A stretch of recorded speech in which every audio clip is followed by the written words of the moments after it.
புகையாவே இது என்ன டிஷ்ஷுன்னு கேட்காதீங்க. இந்த கடையோட சிக்னேச்சர் டிஷ்ஷே இதுதான். நாங்கள் ரீசெண்டாக ஃபீனிக்ஸ் போயிருந்தோம். அப்போ தான் இந்த ஏஷியா 7 போயிருந்தோம். இவங்களோட சிக்னேச்சர் டிஷ்ஷே வந்து இவங்களோட சிஸ்லிங் சிக்கன் தானே. சரி, இதை ஃபஸ்ட்டு ஆர்டர் போட்டோம். இதோட டேக்ஸோட சேர்த்து 419 rupees வந்துச்சு. வெயிட் பண்ணிட்டு இருக்கோம். மாலில் சன் டிவியில் நாடகம் ஓடிடுச்சு. அதை பார்த்தோன்னே நான் வியந்துட்டேன். நீங்கள் நாடகம்லாம் பார்ப்பீங்களா? மறக்காமல் கமெண்ட்ஸில் கமெண்ட் பண்ணுங்கள். சரி, நம்ம வந்த வேலையை பார்ப்போம். நம்ம வந்த ஆர்டர் எடுத்து நேராக நம்ம டேபிளில் வந்து உட்காந்துட்டேன்.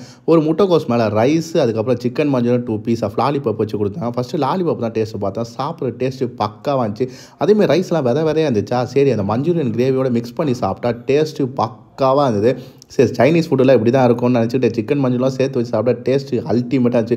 கொடுத்த காசுக்கு செம்ம ஒர்த்தாக அந்த மாதிரி தான் சொன்னிச்சு. நெக்ஸ்ட்டு ஒரு நான்வெஜ் பிளேட்டை தான் ஆர்டர் போட்டோம். இல்லை வெஜ் நூடுல்ஸ், அதுக்கப்புறம் chicken momos, chicken Manchurian, egg Manchurian, அதுக்கப்புறம் ஒரு ஸ்வீட் பொட்டேட்டோ ஒன்று கொடுத்துருந்தாங்க. ஃபஸ்ட்டு நூடுல்ஸ் தான் ட்ரை பண்ணேன். நூடுல்ஸ் கொஞ்சம் ஆவரேஜாக தான் டேஸ்ட்டாக இருந்துச்சு. ஆனால் சிக்கன் மோமோஸ் வேறு லெவல் டேஸ்ட்டு. டிப்போடலாம் சாப்பிட மஸ்ட் ட்ரைன்னு சொல்லுவேன். ஓவராலாக இந்த காம்போ எனக்கு ஒர்த்து இல்லாத மாதிரி தான் தோணுச்சு. ஆனால் நான் ஃபஸ்ட்டு ஒன்று ஆர்டர் போட்டேன். அது வேறு லெவல் டேஸ்ட்டு.